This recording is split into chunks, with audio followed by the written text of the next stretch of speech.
Good morning dear students, मैं पंकज कुमार राघव आपके सामने एक बार फिर उपस्थित हूं और आपका नई क्लास में स्वागत करता हूं। आज हमारा लेक्चर नंबर है 11 और मैं स्कूलिनियस एक्सरसाइज जो आपकी हमने कल पढ़ाना स्टार्ट की थी उसमें क्वेश्चन नंबर हमने कल कराए थे आपको 5 तक। आज आपके क्वेश्चन नंबर 6 से स्टार्ट करते हैं। दोस्तों, लेक्चर हमारा समझने के बाद, वीडियो को पढ़ने के बाद हमारे चैनल को सब्सक्राइब करें। वीडियो अच्छी लगी तो कमेंट भी करें और पूरा अच्छी तरीके से समझने के लिए वीडियो को अंत तक देखें। तो बने रहिए हमारे साथ। देखिए, टाइम वेस्ट किए हुए बिना क्वेश्चन नंबर 6 क्या दे रखा है बच्चों। आपको एक मैट्रिक्स दे रखी है a = इतनी और आपको इक्वेशन दे रखी है a' = i। तो आपको इसमें फाइंड क्या करना है, आपको इसमें x y z की वैल्यू फाइंड करनी है, जो x y z की वैल्यू है। और फाइंड कब करनी है, किस कंडीशन को यूज करके करनी है, x y z की वैल्यू उस समय फाइंड करनी है, प्राप्त करनी है आपको जब ये मैट्रिक्स इस इक्वेशन को सेटिस्फाई करती है। अर्थात x y z के मान उस समय ज्ञात कीजिए जब दिया हुआ अवयव इस समीकरण को संतुष्ट करता हो। तो बच्चों, कैसे क्या करना है आपको, सबसे पहले इस इक्वेशन में एक तो a मैट्रिक्स अवयव दिया हुआ है, आपके सामने दिखाई दे रहा है। फिर a' मतलब ट्रांसपोज, इस मैट्रिक्स का आप ट्रांसपोज ज्ञात कर लेंगे। और ये i क्या है, i होता है यूनिट मैट्रिक्स बच्चों। तो इन तीनों के मान इस मैट्रिक्स इस इक्वेशन रखें और सॉल्व करें, आप x y z की वैल्यू बहुत इजीली प्राप्त कर लेंगे। देखिए कैसे, यहाँ सॉल्यूशन ही चल रहा है, हमने क्वेश्चन नहीं उतारा। क्वेश्चन आपको उधर स्क्रीन पर दिखाई दे जाएगा। तो बच्चों, आप क्या लिखेंगे, a' लिखिए, ट्रांसपोज a' है मतलब ट्रांसपोज। और ट्रांसपोज हमने आपको क्या बताया था कि पंक्तियों को स्तंभों में और स्तंभों को पंक्तियों में चेंज कर देते हैं। तो देखिए, ये फर्स्ट रो है, इसका फर्स्ट कॉलम बना देते हैं 0 2y और z। ये सेकंड रो है, इसका सेकंड कॉलम बना देते हैं। और ये थर्ड रो, इसका थर्ड कॉलम। आपको हमने उस दिन बताया था कि रोज को कॉलम्स में और कॉलम्स को रोज में चेंज कर देते हैं, अर्थात पंक्तियों को स्तंभों में और स्तंभों को पंक्तियों में चेंज कर देते हैं। और ऐसा करने के बाद हमें उस मैट्रिक्स का ट्रांसपोज प्राप्त हो जाता है। तो ये a' जो है क्या है, इस मैट्रिक्स A का ट्रांसपोज है।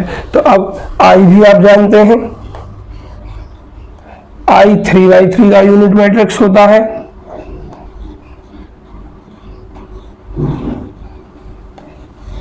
तो बच्चों देखिए क्या लिखेंगे अब आप, नाउ इस इक्वेशन को 1 मानते हैं, यूजिंग फर्स्ट का प्रयोग करते हैं। और फर्स्ट क्या है, a' × a = i। तो सबसे पहले हम a' की वैल्यू लिखते हैं। इसमें a' है 0 2y z x y - z x - y z। अब बच्चों a लिखते हैं, a क्या है 0 x x 2y y - y z z और z। और ये बच्चों क्या है आपका i है 1 0 0 0 1 0 0 0 1।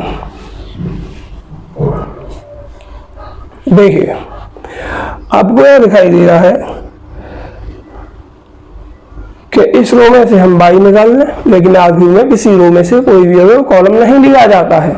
क्योंकि आपने ये पढ़ा होगा कि जब किसी भी अवयव में किसी एक अवयव से मल्टीप्लाई की जाती है तो उस एलिमेंट की पूरे मैट्रिक्स में मल्टीप्लाई की जाती है। तो फिर एक रो से हम किसी एलिमेंट को कॉमन कैसे ले सकते हैं, इसलिए ना यहाँ से y कॉमन लिया जाएगा ना यहाँ से z। हाँ, यदि कोई एलिमेंट पूरे मैट्रिक्स में होता, सभी रो सभी कॉलम्स में होता, तब हम उसको कॉमन ले सकते थे बाहर। तो अब यहाँ हमें क्या करना है, इसकी इसमें हमें मल्टीप्लाई करनी है और फिर इसके साथ कंपेयर कर देना है। तो देखिए इम्प्लाइज कैसे करेगा, मल्टीप्लाई करना आप सब जानते हैं, कॉलम से कॉलम में करता हूं मैं।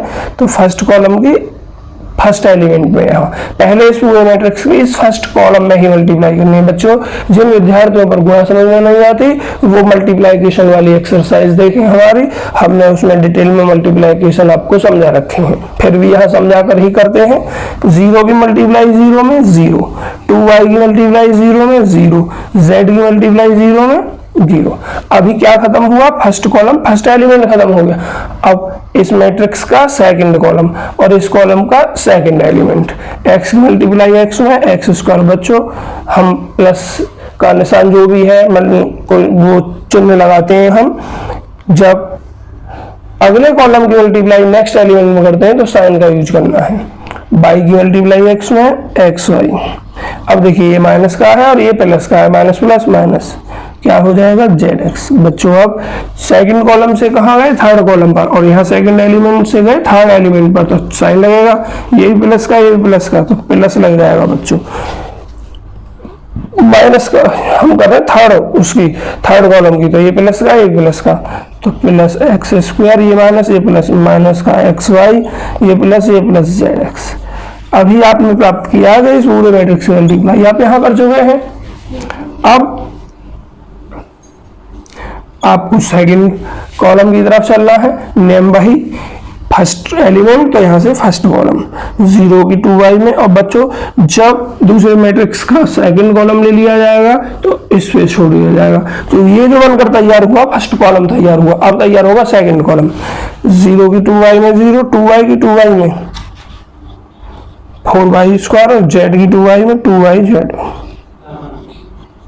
अब सेकंड कॉलम की मल्टीप्लाई सेकंड एलिमेंट में plus x y plus y square minus y z. अब देखिए third column start, third element start, ये प्लस ये minus, minus x y minus minus plus y square plus minus minus y z. बच्चों ये भी column cancel. अब ये column start, name फिर से रही, सबसे पहले पहला एलिमेंट, तो यहाँ से पहला कॉलम 0 की जेड में करेंगे 0, 2y की जेड में करेंगे 2yz और z की जेड में करेंगे जेड स्क्वायर। अब सेकंड कॉलम सेकंड एलिमेंट, ये प्लस ये minus, minus x z minus y z और ये प्लस जेड स्क्वायर। अब third column third element, plus का x z minus y z plus z और ये भी जेड प्लस का जेड स्क्वायर। इधर इसको लिखते हैं 1 0 0 0 1 0 और बच्चों 0 0 1। अब बस इसको सॉल्व करना है। देखिए एक्स वाई से एक्स वाई कैंसिल, एक प्लस की और एक माइनस की, एक्स जेड से एक्स जेड कैंसिल, इस एक्स वाई से एक्स वाई, इस वाई जेड ये y z minus 2 y z और ये प्लस का 2 वाई जेड। और बच्चों जरा देखना ये एक्स जेड से एक्स जेड, इस वाई जेड से वाई जेड, क्या बचा हमारे पास, इम्प्लाइज करेगा एक्स स्क्वायर और एक्स स्क्वायर 2x स्क्वायर, यहाँ 0 और यहाँ भी 0, यहाँ बच्चों 0, यहाँ 6y स्क्वायर और यहाँ 0, यहाँ भी आपका 0, यहाँ आपका 2yz और यहाँ आपका 3z स्क्वायर। ये बच्चों हमने गलत लिख दिया, ये 0 हो गया क्योंकि इन दोनों से ये कैंसिल हुआ है। तो अब 1 0 0 0 1 0 0 0 1। बच्चों दो मैट्रिक्स है आपके पास, दोनों का ऑर्डर सेम है 3x3 3x3। आप दोनों की कंपेयरिंग कर सकते हैं, कंपेयरिंग बोथ मैट्रिक्स। कंपेयरिंग का मतलब हिंदी वाले बच्चे सुनेंगे तुलना करने पर किसकी, दोनों मैट्रिक्सेस की, या ऑन बोथ साइड से लिख सकते हैं।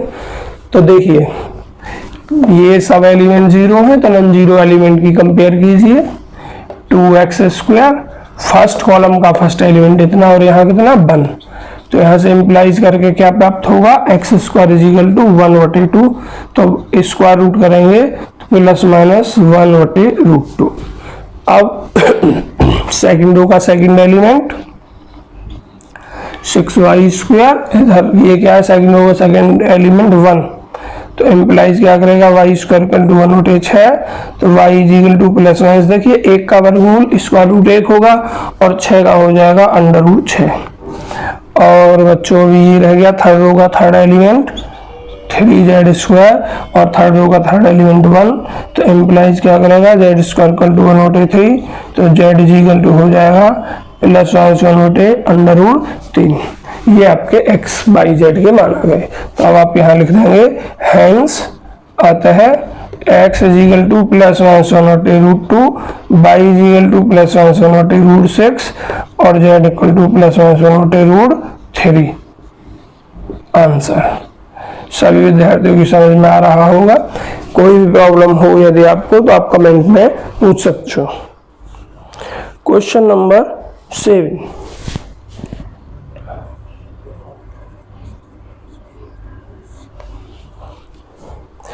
क्या है, forward values of x, x की किस वैल्यू के लिए इतने इक्वल टू इतना। तो आप क्या लिखेंगे, गिवन इज दिया है, क्या दिया है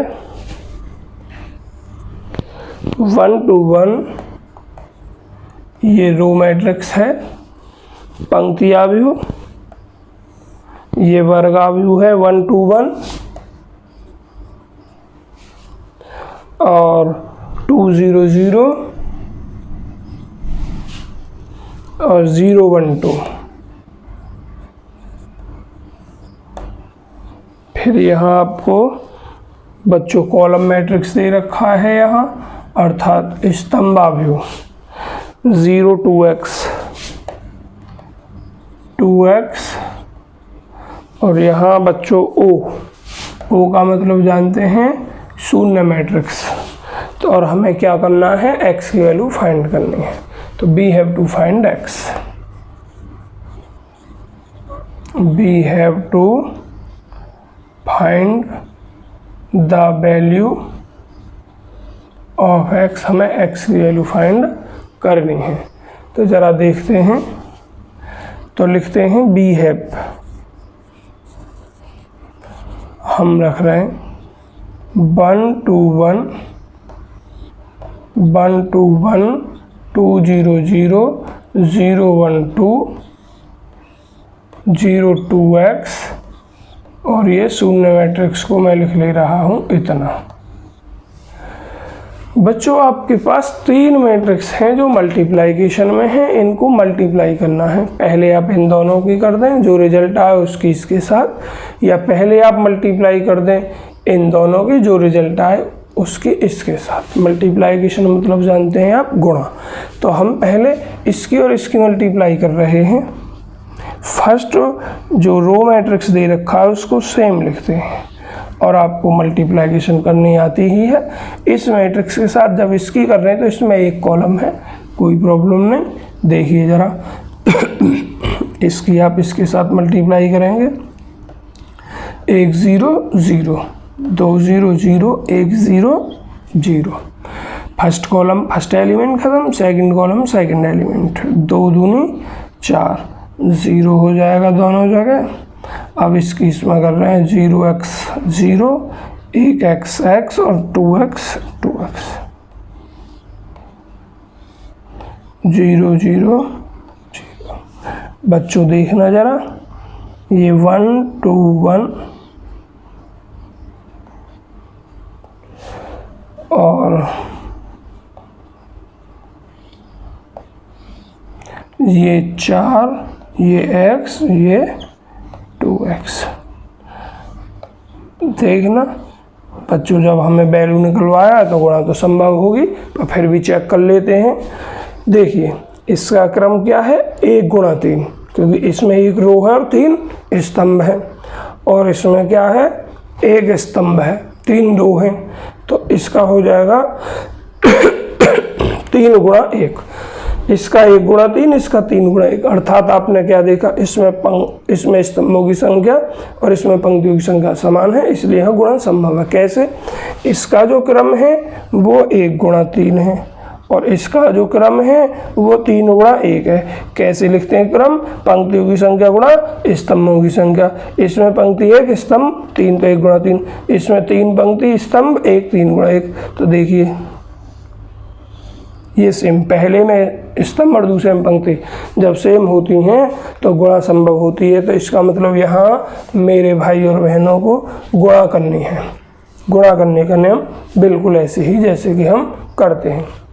देखिए ये मैट्रिक्स 1 की 4 मल्टीप्लाई करोगे, एक बार फिर समझिए बच्चों, हमें ये मैट्रिक्स दिया गया था, हमने यहाँ लिखा, इसको इतना ही लिख दिया, इसकी मल्टीप्लाई कर ली, फिर इसकी मल्टीप्लाई कर ली, ये शून्य अभी लिखा हुआ है। अब इसकी मल्टीप्लाई की हमने, इसकी मल्टीप्लाई करके ये आ गया।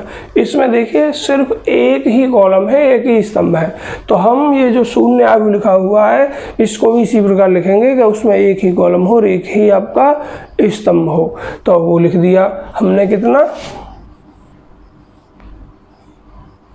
और इसको जब हमने कंपेयर किया तो ये 4 + 4x = 0, तो ये हो जाएगा 4x = कितना -4, x = -4/4, x = हो गया -1 आंसर। सभी विद्यार्थियों की समझ में आ गया होगा। देखिए नेक्स्ट क्वेश्चन, यहाँ जैसा है ऐसा ही रहने दीजिए, जब ये लेफ्ट हैंड का सॉल्व हो जाए तब इसको खोलिए, जैसा भी लेफ्ट हैंड में आए उसी हिसाब से आपको लिखना है। लिखा हुआ मिल जाएगा स्क्रीन पर। ए मैन्युफैक्चरर, मैन्युफैक्चरर कहते हैं निर्माता के लिए, कंपनी निर्माता है कोई, वो प्रोड्यूसेस उत्पादन करता है 3 प्रोडक्ट्स, 3 उत्पादों का, और वो XYZ बताए हैं उसने, बिच ही सेल्स जिन्हें वह बेचता है, इन 2 मार्केट्स 2 बाजारों में, एनुअल सेल्स वार्षिक आय, वार्षिक आय, बिक्री आर इंडिकेटेड बिलो, इस तरीके से बिलो की गई है। मार्केट और प्रोडक्ट्स, पहले क्वेश्चन में कहा उसने कि if unit sales price of XYZ, XYZ का यूनिट सेल मतलब 1 यूनिट पर, x के 1 यूनिट पर प्राइस है 2.5 रुपये, y के पर 1.5 रुपये और z पर 1 रुपये रेस्पेक्टिव क्रम से। Find the total revenue, total revenue आपको प्राप्त करना है इन ईच मार्केट, प्रत्येक मार्केट में, with the help of matrix algebra, matrix algebra के द्वारा। तो बच्चों हम क्या लिख देंगे इसको, बी है एनुअल सेल्स, हम लिख लेते हैं इसी रूप में। सबसे पहले एनुअल सेल्स, वार्षिक बिक्री, कितनी दी गई है वार्षिक बिक्री हमें बच्चों? वार्षिक बिक्री दी गई है हमें इस रूप में, मार्केट, फर्स्ट सेकंड और प्रोडक्ट 10,000, 2,000, 18,000, ये 6,000, ये 20,000 और ये 8,000। बच्चों इसको हम मैट्रिक्स रूप में लिख रहे हैं, इन मैट्रिक्स फॉर्म, मतलब आव्यूह रूप में। तो ए से डॉट कर दे रहे हैं हम, 10,000, 2,000 और ये 18,000 और ये 6,000, ये 20,000, 8,000, इसको ऐसे नोट कर दिया बच्चों। दूसरा दिया है हमें कि if unit sales price of XYZ are इतने, देखिए इफ, क्वेश्चन नंबर ए है ये, if unit sale price of XYZ, if unit sales price of XYZ are कितने कितने बच्चों, 2.50 रुपीज, दूसरे के लिए 1.5 रुपीज और तीसरे के लिए है 1.00 रुपीज रेस्पेक्टिवली, क्रम से। मतलब ये x के लिए, ये y के लिए, ये z के लिए। तो बच्चों मैट्रिक्स फॉर्म में लिखते हैं, तो we have right unit prices in matrix form, in matrix form. A B से नोट कर दे रहे हैं, ये हो जाएगा 2.50, ये हो जाएगा 1.50 और ये 1.00। बच्चों दो मैट्रिक्स आपके पास हैं, आपको निकालना है total revenue in each market with the help of matrix algebra, अर्थात जो प्रत्येक आपको ये प्रोडक्ट है, ये आपकी प्राइसेस के लिए दे रखा है, तो टोटल आप इन सब प्रोडक्ट को मार्केट में जब बेचेंगे तो आपको अर्निंग कितनी होगी वो आपको फाइंड करना है। तो सीधी सी बात पता है हमें कि हमारे पास 10 प्रोडक्ट हैं, कोई जनरल वे में आपको समझाऊं। एक प्रोडक्ट की कॉस्ट, एक प्रोडक्ट आपका जो बेचा जाता है, सेल होता है, वो 5 रुपये में होता है। तो 10 प्रोडक्ट बेचने पर कितने रुपए प्राप्त हुए आपको? 10 × 5 50 रुपीज़। तो इसीलिए आप यही काम आपको यहाँ करना है। तो टोटल रेवेन्यू तो आपको दे रखा है इसने, find the total revenue in each market with the help of matrix algebra. तो आप लिखेंगे नाउ बी हैव, हम रखते हैं तो मल्टीप्लाई हो जाएगी बच्चों ए इंटू बी। तो ए इंटू बी क्या हो जाएगा आपका? ए में क्या है आपका? ए में है 10,000, 10,000, 2,000, 10,000, 2,000, 18,000। इधर बच्चों 6,000, इधर 20,000, इधर 8,000। और ये जब आप मल्टीप्लाई कर रहे हैं 2.50, 1.50, 1.00, सबसे पहले आपको चेक करना है कि ये मल्टीप्लाई पॉसिबल है या नहीं। इसका ऑर्डर चेक कीजिए, इसमें 2 रो हैं, 2 पंक्तियां हैं, स्तंभ 3 हैं, तो ऑर्डर हो गया 2/3। इसमें 3 पंक्तियां हैं, कॉलम 1 है, इसका ऑर्डर होगा 3/1। तो इसमें स्तंभ और इसमें पंक्ति सेम है, इसलिए मल्टीप्लाई पॉसिबल है। अब मल्टीप्लाई करने का मेथड मेरे भाई बहनों वही है, इसकी मल्टीप्लाई पहले इसमें, फिर इसकी इसमें, फिर इसकी इसमें। जब हम 10,000 की इसमें मल्टीप्लाई कर रहे हैं तो ये हो जाएगा 25,000। आप समझ गए होंगे, 10,000 की 2 में करेंगे तो 20,000 और 0.5 में करेंगे 10,000 की तो 5,000। तो लिख देता हूँ मैं 25,000। जब 2,000 की इसमें मल्टीप्लाई करेंगे बच्चों तो ये हो जाएगा 2 दूनी 4,000 और 2 की इसमें कर रहे हैं तो हो जाएगा आपका 5,000। मल्टीप्लाई करना आप जानते ही होंगे।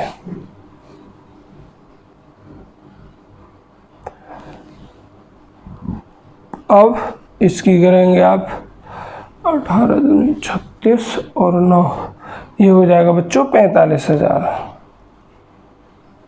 पर हम रो से मल्टीप्लाई थोड़ी करते हैं, हम तो जो मल्टीप्लाई करते हैं वो इस तरीके से करते हैं। तो इसकी करनी है पहले। अब इस 6,000 ही करोगे इसमें बच्चों 15,000 प्लस, अब इसकी इसमें करनी है 2,000 की 1.5 में करोगे बच्चों तो कितना हो जाएगा? ये 3,000, 3,000। इस 20,000 की 1.5 में करोगे तो बच्चों ये हो जाएगा 30,000।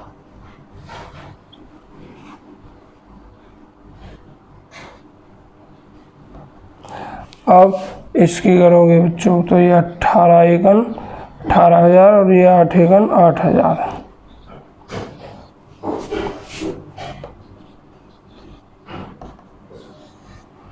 तो देखिए क्या प्राप्त होगा अब आपको। 25 और 3 हो गए आपके 28 और 18 हो गए 46,000। ये हो जाएंगे आपके 15 और 30 45,000 और 8,000 53,000। तो बच्चों उसने जो कहा है आपसे, उसने क्या कहा है आपसे, उसने कहा है, कहाँ गया क्वेश्चन, ये रहा, total revenue in each market with the help of market matrix algebra. तो बच्चों फर्स्ट मार्केट के लिए टोटल रेवेन्यू हो गया 446,000 और सेकंड मार्केट के लिए हो गया आपका, क्योंकि ऐसे बोला है ना कॉलम में, फर्स्ट मार्केट सेकंड मार्केट के लिए टोटल रेवेन्यू हो गया 53,000। तो क्या लिखूंगा मैं यहाँ लिख दे रहा हूँ, चलो यहीं लिख दे रहा हूँ, hence total annual revenue for first market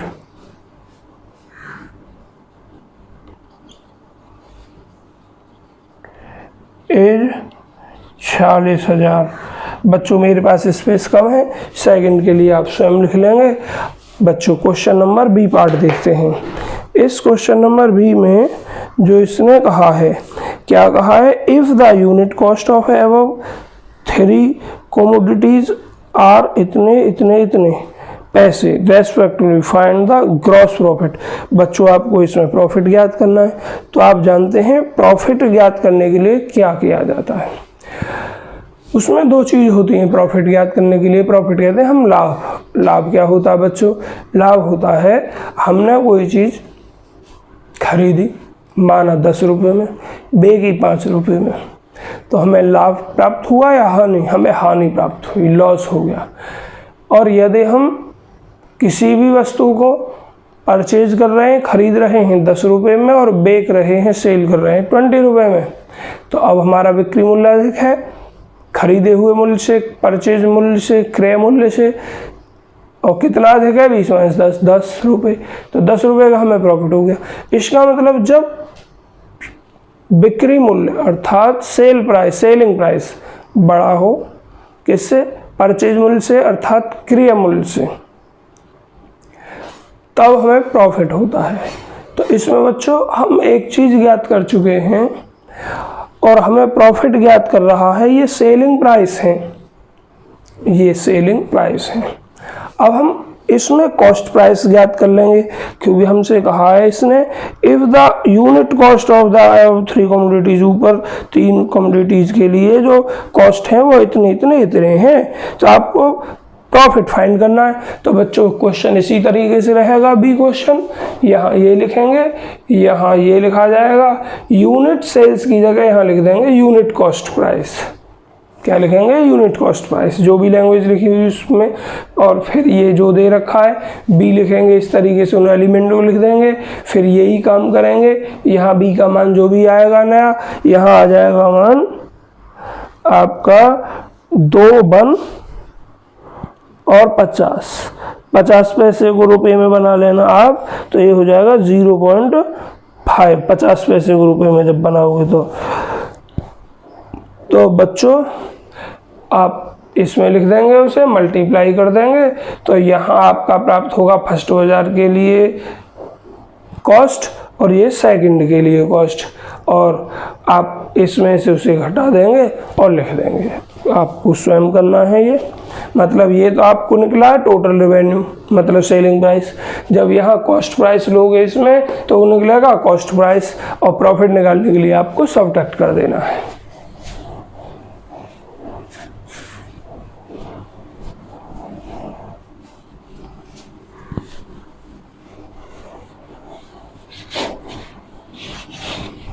इसका बी पार्ट स्वयं करना है। इस क्वेश्चन का बी पार्ट आपको स्वयं करना है।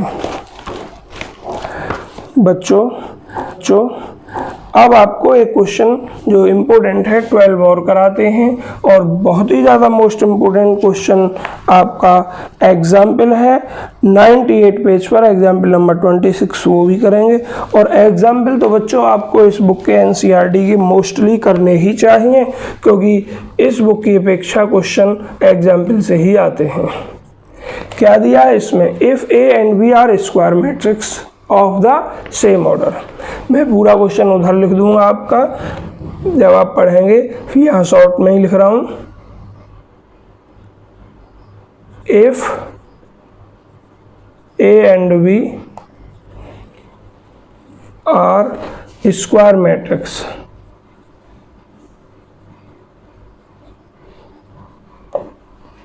सच दैट, ऑफ सेम ऑर्डर लिखना पहले, of same order such that, इस प्रकार लिखना है मेरे भाई और बहनों कि ए B is equal to B A, then तब we have to prove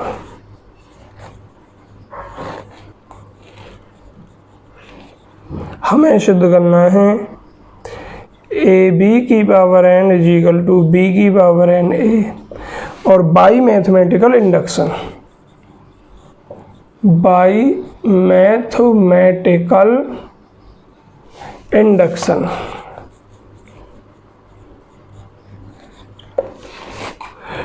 and also prove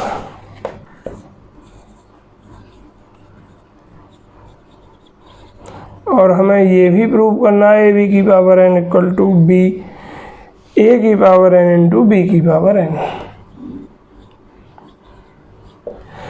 बच्चों इसके बाद 3 ऑब्जेक्टिव क्वेश्चन है, ऑब्जेक्टिव क्वेश्चन आपको स्वयं करने हैं।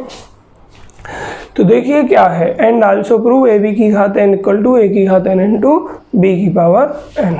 बच्चों ध्यान से सुनेंगे, हमें इसका यूज करना है और ये दोनों प्रूफ करने हैं।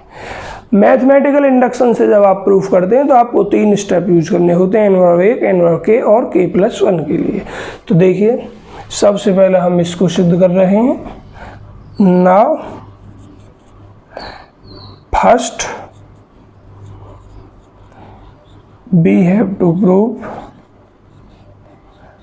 पहले हम सिद्ध कर रहे हैं ए बी की power n equal to B की power n into a.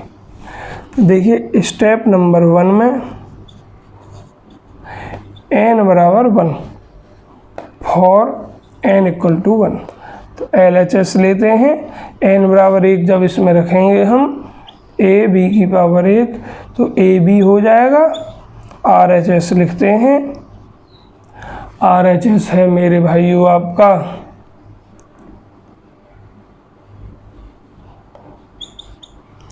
B की पावर ए इंटू ए, तो ये बी ए हो गया।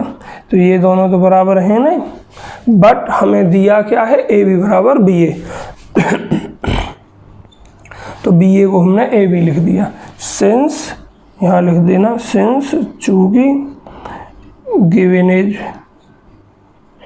बी ए बराबर ए बी या ए बी बराबर बी ए, आगे पीछे लिख सकते हैं। अब ये दोनों बराबर हो गए तो इम्प्लाइज हो गया LHS equal to RHS।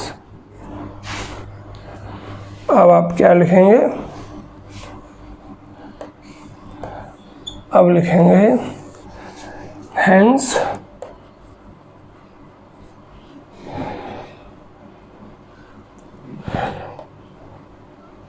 A B की power n is equal to B की power n a is true for n is equal to 1। Now step 2 में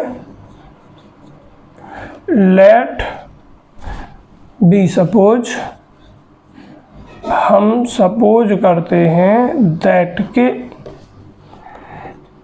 ए बी की power n is equal to B की power n a is true for n is equal to k, then तब a B की power k is equal to B की power k into ए। जहाँ भी n था वहाँ हमने k रख दिया। बच्चों इसको इक्वेशन नंबर हमने 1 मान लिया। अब हमें सिद्ध करना है स्टेप नंबर 3 में। Now we have to prove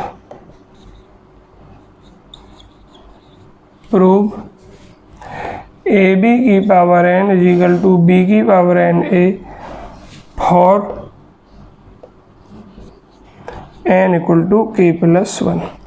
तो अब हम इक्वेशन नंबर फर्स्ट में किससे मल्टीप्लाई कर देंगे, यहाँ ए बी की घात k, तो हमें ए बी की घात k+1 चाहिए, तो k+1 कब आएगी, जब यहाँ b से मल्टीप्लाई हो जाए। तो जब लेफ्ट में राइट हैंड में मल्टीप्लाई करेंगे तो यहाँ भी राइट हैंड में ही मल्टीप्लाई करनी पड़ेगी। तो multiplication by b on both sides of equation number first. Now multiply by b on both sides of equation number first. तो क्या प्राप्त कर रहे हैं बच्चों, हम ए बी की घात के इंटू बी और बी की घात के इंटू ए इंटू बी। तो जरा देखिए, मैट्रिक्स एसोसिएटिव लॉ का पालन करती है सेम ऑर्डर की, तो हमने ये एसोसिएटिव का यूज करके लिख दिया, और यहाँ एसोसिएटिव का पालन होता है इसलिए ऐसे लिख दिया। बच्चों ये ए, इसको क्या लिख सकते हैं हम, b की घात k+1। अब जरा देखना, ए बी आपको दिया क्या है आपके क्वेश्चन में, बी ए, तो इसको आप लिख सकते हैं b की घात k इंटू बी ए। यहाँ लिखना चूंकि गिवन इज ए बी बराबर बी ए या बी ए बराबर ए, ये हमें गिवन है। अब फिर एसोसिएटिविटी का यूज करेंगे, तो b की घात k इंटू बी हो जाएगा और ये a बाहर हो जाएगा। तब मैं दो लाइनों को बच्चों इधर लिख रहा हूँ, तो क्या लिख रहा हूँ, a b की घात k+1 is equal to b की घात k+1 इंटू a। यही तो सिद्ध करना है आपको यहाँ एक पार्ट, ये रहा ए बी की घात n इक्वल टू बी की घात n। तो इसमें एक के लिए सिद्ध हो गया, k के लिए हमने माना था, अगर ये k के लिए सत्य है तो ये k+1 के लिए भी सत्य है। देखिए ए बी की घात k+1, ए बी की घात k+1 बराबर b की घात k+1 इंटू ए। तो क्या लिखेंगे, हैंस ए बी की घात n बराबर b की घात n into A by mathematical induction, short में लिख दिया बच्चों MI। अब हमें इसके यूज के द्वारा ये दिखाना है, ध्यान सुने, इसका यूज करना है, इसका यूज करना है, और हमें ये प्रूफ करना है मैथमेटिकल का इंडक्शन का ही यूज करके। देखिए अभी करते हैं, बहुत सिंपल है बच्चों, ये हमें रफ करना होगा और रफ करते हैं यहाँ से।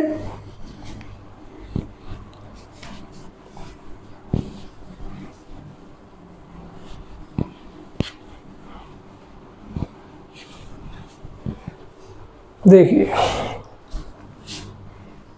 नाउ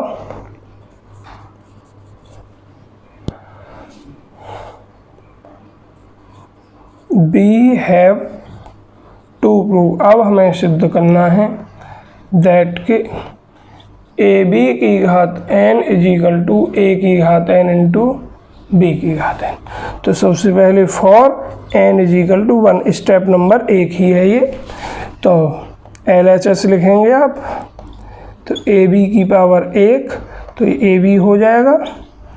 RHS लिखेंगे ए की पावर n इंटू बी की पावर n, n के स्थान पर 1, बी n के स्थान पर 1, ये ए बी हो जाएगा। सेम LHS RHS, तो इम्प्लाइज कर गया LHS is equal to RHS। अब लिखेंगे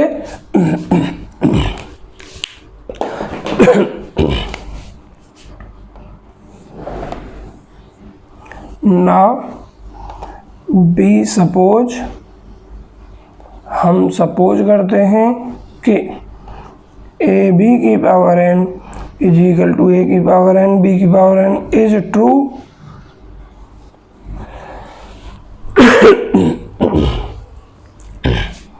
for n is equal to k, then तब ए बी की power k is equal to a की पावर k इंटू बी की पावर k।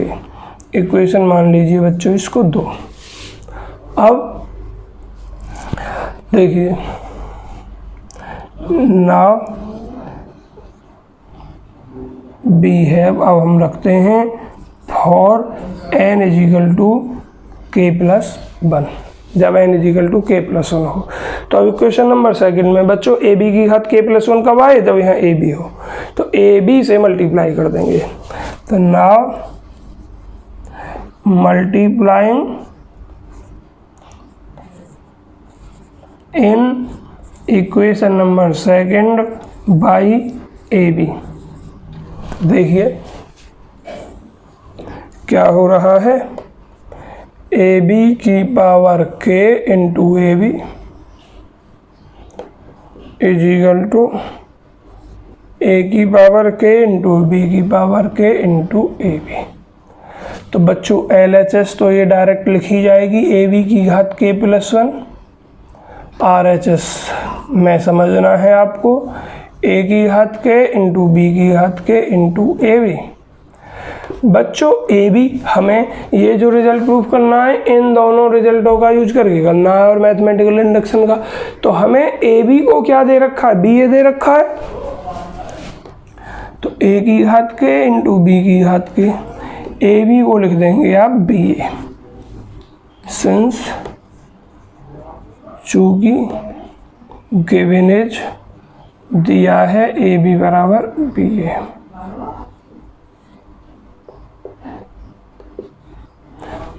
अब बच्चों क्या लिखा जाएगा, एसोसिएटिविटी का यूज करते हैं हम, बी की घात के इंटू बी इंटू ए। अब ए की घात के इंटू इसको क्या लिख देंगे बच्चों हम, बी की घात k+1। बच्चों एक बात बताइए,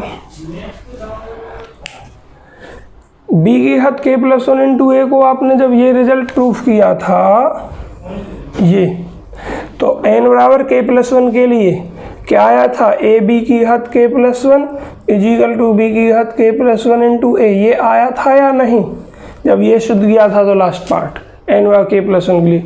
तो ये ही तो है यहाँ हमारा b की घात k+1 इंटू ए, और ये किसके बराबर है, इसके बराबर है आपका। तो क्या लिखेंगे, ए की घात के इंटू ये लिख जाएगा आपका ए इंटू बी की घात k+1। यहाँ लिखना सिंस चूंकि बी है प्रूव्ड, हम सिद्ध कर चुके हैं, बी है प्रूव्ड, हम सिद्ध कर चुके हैं, क्या सिद्ध कर चुके हैं कि बी की घात k+1 into A is equal to A into B की घात k+1, हम इतना सिद्ध कर चुके हैं। तो अब एसोसिएटिविटी का यूज कर लो, ए की घात के इंटू ए, बी की घात k+1, तो ये क्या हो गया, ए की घात k+1 इंटू बी की घात k+1। और बच्चों हमें सिद्ध क्या करना है,